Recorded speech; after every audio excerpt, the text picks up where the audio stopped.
Good morning, friends. How's it going? Today, we're going to talk about ratios and proportions. And I figured with all of what's going on in the world and viruses and disinfection and all that kind of stuff, that would be a really important thing to discuss because, as we all know, to kill viruses, you got to have bleach and water and you mix them together, you make some cleaning solution, and you got something that can kill some viruses. But here's the thing. How much do you mix and when? Thing that we learn, talk about ratios and proportions. So for all of you algebra students or just anybody who wants to know, that's what the purpose of today's lesson is going to be. So, hi and welcome. Let's go ahead and get started. So the first things first is if we're talking about ratios and proportions, we have to know what is a ratio, what is a proportion, right? We got to get some definitions out of the way. So let's start with ratio. And if anybody has pulled up the actual lesson that I've given you or the printout, it's got these definitions on there. So don't freak out if you don't copy down the definitions. But I'd recommend it. Ratio is a ratio is comparing two quantities or two amounts using division. Okay? So we're taking one amount and we're dividing it by another. And sometimes when you see a ratio written, it can be written in a few different ways. So you can see it, let's say we have, I don't know, let's talk about our bleach and water, right? We can see it written like this, bleach to water, actually using words, okay? You may see something like this, like bleach, and then a colon, bleach colon water, or you may see it something like this.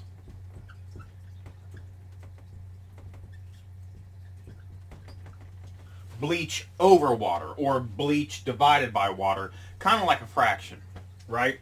So you may see it a few different ways. Now sometimes, if it's like written as numbers or like, I don't know, variables, it looks something like this. Like let's say bleach, we need 1 to 5. I don't know, something like that. I'm just making that up. So 1 to 5, this is using numbers, 1 colon 5 or 1 over 5. So those are some different ways you often see ratios written. Fractions are kind of the thing we're going to see the most of in this section. And fractions are our friends, so don't be scared of fractions, right? So, that's just kind of the quick rundown of what is a ratio. Now, what is a proportion? If you don't have that, get it down, pause it if you need to.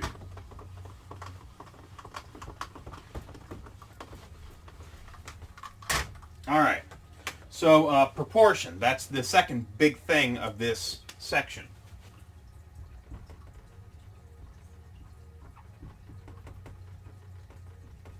Proportion. So a proportion is kind of like, it's basically setting two ratios equal to each other. So it's a comparison of two ratios. A proportion is basically a comparison of two ratios, or another way to look at it is you are setting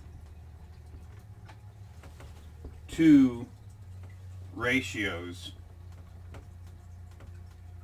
equal to each other.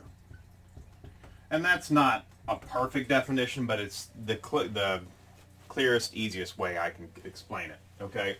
So a proportion, you're setting two ratios equal to each other. Or you're trying to show that two ratios are equal to each other, right? So let's talk about how we do that. Let me show you what that looks like.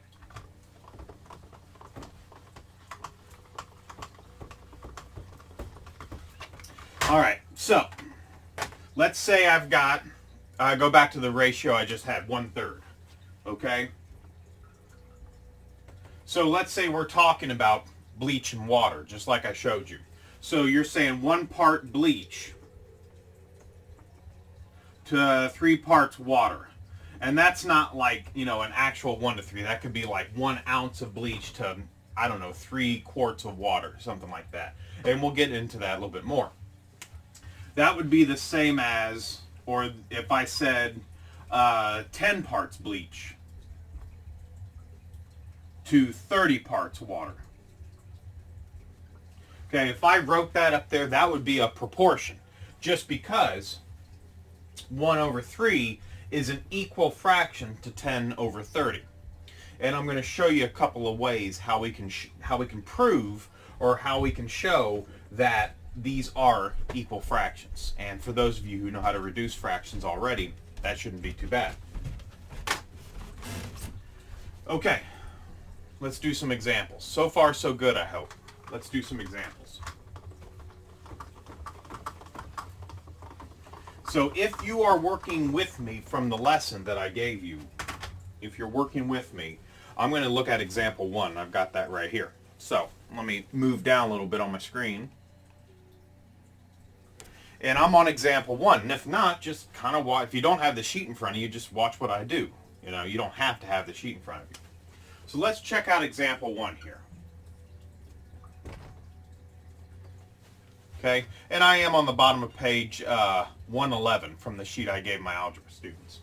Okay, so it says, so I'm going to put up a couple of different sets of ratios, and we're going to show, are they equal or not? So my first set of ratios, I've got 2/3, and I'm going to work with 16/24. 2/3 and 16/24. Let me put the other ones up here. No, heck with it. Let's stick with this one, okay? And we're trying to decide, are these the same? Is 2/3 and 16/24 the same ratio? Well, there's a couple different methods we can go about trying to figure out if they are. The first one I'm going to do is reducing. The first method I'm going to show you is how to reduce fractions to see if they're the same. First, 2/3 can't be reduced. It is already reduced. But can 16/24 be reduced? Yes, it can. So what I'm going to do is I'm going to just divide it by the greatest common factor between 16 and 24, which would be 8. So I'm going to divide 16 by 8, and I'm going to divide 24 by 8. When I do that, 16 divided by 8 gives me 2. 24 divided by 8 gives me 3, and I can see that after I reduce, 2/3 is equal to 2/3, and we have equal ratios. So that was kind of a softball I threw at you. That's a pretty easy one. Okay? Let's look at a couple more. So the next one I'm going to throw up here is 6/10 and 2/5. And then I'm also going to put up here, oh shoot, let's go with 1/6 and 5/30. Okay, so I've got two sets of ratios up here. Are they equal or not? Let's use the method I just showed you, simplifying or reducing fractions. 2/5 is reduced. I can't reduce it anymore. 6/10 though, both even numbers, I can reduce that. Greatest common factor between 6 and 10 is 2. So I'm going to divide 6 by 2. I'm going to divide 10 by 2. right? 6 divided by 2 is 3. 10 divided by 2 is 5. 3/5. 2/5. Nope. Nope. Not equal fractions. Not equal ratios, sorry. Same thing down here. We got 1/6 and we have 5/30. Are they equivalent ratios? 1/6 is reduced. We can't do anything with that. Let's check out 5/30. Greatest common factor between 5 and 30 is 5. So I'm going to divide 5 by 5. Divide 30 by 5. 5 divided by 5 is 1. 30 divided by 5 is 6. And we can see that, yes, 1/6 and 1/6 are the same ratio. They're equal ratios. So that is one method you can use to figure out, do you have two equal ratios? Now, for those of you who maybe not as strong at finding your greatest common factors or reducing fractions, there's another method I'm going to show you here for example 2. I find it, for some, it's easier than this method. So whichever works for you is fine. You're going to get the same result either way. So let's go ahead and check that out. So if you're with me, I'm going to scroll down on my screen. If you're with me, I'm moving on to example 2 from the lesson, and I'm at the middle of page 112.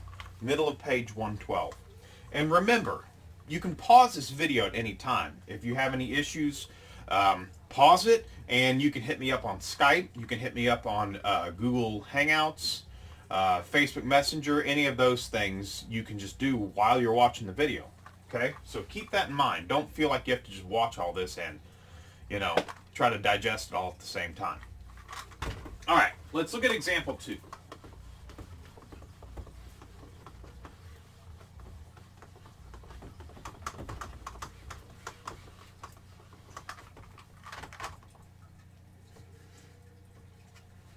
And if you are watching this video as you do the assignments, I can help you out too and tell you, just looking at my lesson here, the one I just did, or these first 2 examples, they will cover problems 9 through 14, or 9, 11, and 13, I should say, the ones I assigned you. So if you are working at the same time, 9 through 13 are covered by what I'm doing here. So let's look at example 2. Example 2, now this is called cross products or cross multiplication. So like I said, we're doing the same thing. We are trying to figure out are 2 ratios equal, but this is a different method than what I just did through reduction. So let's go with example 2. Example 2, once again, I'm on middle bottom page 112. I'm going to put up 4 sets of ratios. And I want you to tell me, are these equal ratios, right? All right, so we got 2 and 2 over 3.5. And the other ratio I have is 8 over 14. And let's put a couple more up there. We have 0.3 over 1.5. And I've got 0.5 over 2.0. And let's do one more. Let's go with 15 over 36. We won't do all 4 of them. It's not necessary. And 35 over 42. All right. One reason I would use this method, the cross products method, is if you have funky ratios like this. You know, you've got a fraction with decimals in it as well. You know, this one right here, this one right here. These are both great methods to use when you have really, really funky, wonky fractions with decimals in them. Also, if you notice, if you look at your fractions and you notice neither one of the fractions or neither one of the ratios has been reduced, I would recommend the cross products method. Okay, so what do I mean by cross products? What do I mean by cross multiplication? You take your ratios and you multiply them crisscross like this. So 2 times 14, 2 times 14 is 28. And 3.5 or 3.5 times 8, if you want to punch that into your calculator, that's fine. But 3.5 times 8 is also 28. So, trust me on that one. It's 28. So that's what we're looking for here. When we do cross products like this, we're looking for the same number at the end. So if that's the case, then yes, they are equal ratios. They're the same. Okay? So this would, another way to look at it is, going back to our definitions that we started at the beginning, this would form a proportion because they're the same ratios. Let's check this one out. 1.5 times 0.5, that gives us, or we're going to do start our cross products, 1.5 times 0.5 gives us 0.75.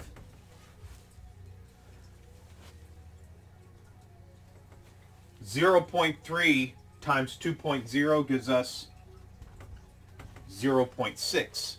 We can see in this case they are not equal ratios. We have a problem there. So this does not form a proportion, and we could do something like that. 0.6 does not equal 0.75, and no, they're not the same ratio. All right, and even though I know my math pretty well, I'm not a superhuman, so I'm actually going to put up my calculator for this one. Once again, cross products, 15 times 42. What does 15 times 42 give me?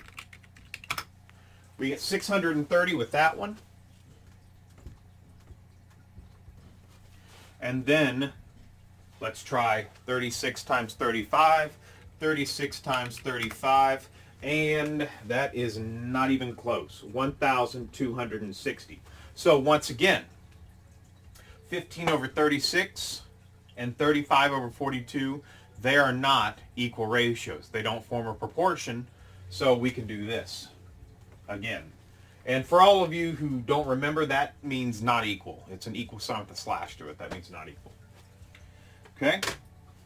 So, like I said, for your first few problems that I've given you, numbers 9, 11, and 13, these two examples I've just shown you should cover those problems. So I would give those a try. Now, in the second video I'm going to make, we're going to move on to example 3. Let's look what's in example 3 real quick. Example 3, example 4, and example 5 involve solving proportions. So what we're actually going to do is, one of these will be missing, something like this, for examples 3, 4, and 5. The number will be missing. We'll have a variable in its place, and we're going to decide what number needs to go in there to make it true. So it's going to actually be solving a proportion using some algebra that we learned in the previous semester. So let me flip over here real quick. Where are you at? There I am. So that's it for this video. Look for part 2. I'll be posting that one shortly. I'll link it in the description to this video as well, if I can remember it. And give those first few problems a try, and hit me up through any of those methods: Skype, Hangouts, Messenger, email, and ask me questions if you have them. But look for video 2, and we'll continue where we left off. Thank you.